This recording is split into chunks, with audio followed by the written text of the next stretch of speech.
તો મળતી માહિતી પ્રમાણે હાલમાં સાધુ સંતો એટલે કે જો અખાડા છે તેઓ અમૃત સ્નાન કરવા માટે નીકળી ચૂક્યા છે અને થોડીક જ વારમાં તેઓ ત્રિવેણી સંગમ પર આજરોજ મૌની અમાવસ્યાનું અમૃત સ્નાન કરવા જઈ રહ્યા છે। મૌની અમાવસ્યાનો પર્વ આમ તો 12 અમાવસ્યા આવતી હોય છે, પરંતુ પોષ વદ અમાસની આ તિથિ એ ખૂબ જ શાસ્ત્રોમાં મહત્વ ધરાવે છે, કારણ કે આ જ વખતે એવું કહેવાય છે કે જે સૌથી પહેલા ઋષિ હતા, જેમનો પૃથ્વીલોક પર જન્મ થયો હતો, જે મુનિ ઋષિ હતા, તે મુનિ ઋષિનો આજનો દિવસ જન્મ દિવસ માનવામાં આવે છે, એટલે કે આજ તિથિએ તેમનો જન્મ થયો હતો અને જેના જ કારણે આજે મૌની અમાવસ્યાનો આ પર્વ ઋષિ મુનિઓ સંત પિતૃઓને સમર્પિત ગણવામાં આવે છે અને એટલા જ માટે આજે મૌની અમાવસ્યાનું આ તીર્થ સ્થાન અને એવામાં 144 વર્ષ પછી આવેલો આ મહાકુંભમાં ત્રિવેણી સંગમમાં તીર્થ સ્થાન એક અનેરું જ મહાત્મ્ય ધરાવે છે। જોકે આ દુર્ઘટના બાદ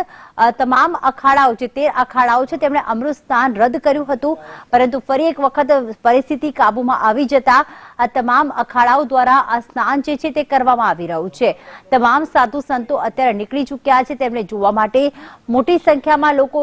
ઉપસ્થિત છે। હાલમાં આપ 3 દ્રશ્યો જોઈ રહ્યા છો કે જ્યાં શ્રદ્ધાળુઓ દ્વારા સ્નાન કરવામાં આવ્યું તો મોટી દુર્ઘટના પણ ગઈકાલે મોડી રાત્રે સર્જાઈ હતી। જોકે પરિસ્થિતિ કાબુમાં આવી ગઈ છે, તો આ તરફ સુરક્ષા પણ સઘન કરવામાં આવી રહી છે। શ્રદ્ધાળુઓ જે સાધુ સંતો જ્યાંથી નીકળે, જે અખાડા પરિષદના સંતો ત્યાંથી નીકળે, તેમાં વિઘ્ન ઊભું ન કરે તે માટે જ્યાં શ્રદ્ધાળુઓ ઉભા છે ત્યાં આખા રોડ ઉપર બેરિકેડ મૂકી દેવામાં આવ્યા છે, તો આ તરફ અખાડાઓના સંતો દ્વારા અમૃત સ્નાન કરવામાં આવી રહ્યું છે। આ મહાકુંભના મેળામાં કુલ 5 દિવસ અમૃત સ્નાન કરવામાં આવ્યું, જેમાં 13 અને 14 એટલે કે પોષી પૂર્ણિમા અને ત્યારબાદ મકર સંક્રાંતિનું અમૃત સ્નાન થયું। ત્યારબાદ આજે મૌની અમાવસ્યાના દિવસે આજે અમૃત સ્નાન કરવામાં આવી રહ્યું છે। ચોથું અમૃત સ્નાન થશે બીજી તારીખે, જે દિવસે વસંત પંચમીનો પર્વ છે, અને ત્યારબાદ મહાશિવરાત્રી કે જે મહાકુંભનો અંતિમ દિવસ છે તે દિવસે પણ અમૃત સ્નાન કરવામાં આવશે। અત્યારે 3 એવા દ્રશ્યો કે જેમાં ગઈકાલે મોડી રાત્રે 1 વાગે મોટી દુર્ઘટના સર્જાઈ, બેરિકેડ તોડીને શ્રદ્ધાળુઓ આમ તેમ જવા લાગ્યા હતા અને ખાસ દુર્ઘટનામાં 17 લોકોના મોતની આશંકા છે અને આ તરફ સુરક્ષા સઘન કરી દેવામાં આવી છે। તો 13 અખાડાઓ દ્વારા અમૃત સ્નાન કરવામાં આવી રહ્યું છે અને તેમને જોવા માટે મોટી સંખ્યામાં શ્રદ્ધાળુઓ ત્યાં ઉપસ્થિત છે। ત્રિવેણી સંગમ જે કહેવામાં આવે છે, ગંગા, યમુના અને અદ્રશ્ય સરસ્વતી, આ નદીઓનું ત્રિવેણી સંગમ અને ત્યાં સંગમ ઘાટ ઉપર તમામ અખાડાના મહામંડલેશ્વર હોય, સંતો હોય, તેઓ હાલમાં પહોંચી ચૂક્યા છે। સાથે આપ જોઈ રહ્યા છો કે બાબા રામદેવ પણ હાલમાં અમૃત સ્નાન કરી રહ્યા છે, કે જે હાલમાં અખાડાઓ દ્વારા અમૃત સ્નાન કરવામાં આવ્યું। સાથે જ 3 શંકરાચાર્યો પણ આજે અમૃત સ્નાનનો લાહવો લેશે અને ખાસ અખાડાઓનું જ્યારે અમૃત સ્નાન થઈ રહ્યું છે, એવું કહેવાય છે કે આ 5 દિવસ છે, આમ તો દરેક મહાકુંભના આ તમામ દિવસો શુભ માનવામાં આવે છે, પરંતુ આ 5 દિવસ જે કહેવાય છે એ દિવસે જાણે સ્વર્ગમાંથી અમૃત વરસતું હોય અને આપણે જાણીએ છીએ કે અમૃત ક્યાં વરસશે, તો પવિત્ર નદીઓમાં, પવિત્ર સંગમમાં। અને અમૃત સ્નાન એટલા માટે કહેવામાં આવે છે કે આ દિવસે સ્વર્ગમાંથી જાણે અમૃત વહેતું હોય તેવા જે શાસ્ત્રોમાં ઉલ્લેખ કરવામાં આવ્યો છે અને જેના જ કારણે હાલમાં સંતો મહંતો આ ત્રિવેણી ઘાટ ઉપર અમૃત સ્નાન કરી રહ્યા છે।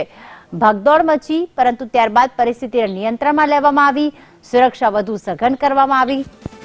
અને અખાડાઓ દ્વારા કરવામાં આવ્યું અમૃત સ્નાન। તો મહાકુંભમાં 10 થી વધુ લોકોના મોત થયા છે, અનેક ગંભીર રીતે ઘાયલ પણ થયા છે અને પ્રયાગરાજમાં યોજાયેલા મહાકુંભમાં ભક્તોની ભારે ભીડ જોવા મળી રહી છે। લગભગ 8 થી 10 કરોડ ભક્તો ઉમટી પડ્યા છે તેવું યોગી આદિત્યનાથે સ્વીકાર કર્યો। ખાસ સંગમ સ્થાને અચાનક ભીડ વધી જતા ભાગદોડ મચી હતી। આમ તો મૌની અમાવસ્યા એટલે કે અમાસની શરૂઆત તો થઈ ચૂકી અને રાત્રે 1 વાગ્યાની આસપાસ જાણે તમામ જે બેરિકેડ મૂકવામાં આવ્યા હતા, જેના કારણે આમ શ્રદ્ધાળુઓ જે છે એ અખાડાની નજીક ન જઈ શકે, પરંતુ આ બેરિકેડ કૂદીને શ્રદ્ધાળુઓ ઉમટી પડ્યા અને તેની પાછળ અન્ય શ્રદ્ધાળુઓ પણ ભાગ્યા હતા અને એના જ કારણે ભગદડ મચી ગઈ હતી। કેટલાક શ્રદ્ધાળુઓ નીચે પડી ગયા હતા અને તમામ લોકો એમના ઉપરથી પસાર થવા લાગ્યા અને જેના જ કારણે ગુંગળામણના કારણે અને આ ભગદડના કારણે 10 થી વધુ લોકોના મોત થયાના સમાચાર મળી રહ્યા છે। અનેક ગંભીર ઘાયલ પણ છે કે જેઓને સારવાર આપવામાં આવી રહી છે। અડધી રાત્રે એવું તો શું થયું કે લોકો ભાગવા લાગ્યા હતા, તે પણ એક મોટો સવાલ છે અને ખાસ એક ડર હતું કે તેઓ ત્રિવેણી સંગમ પર જે છે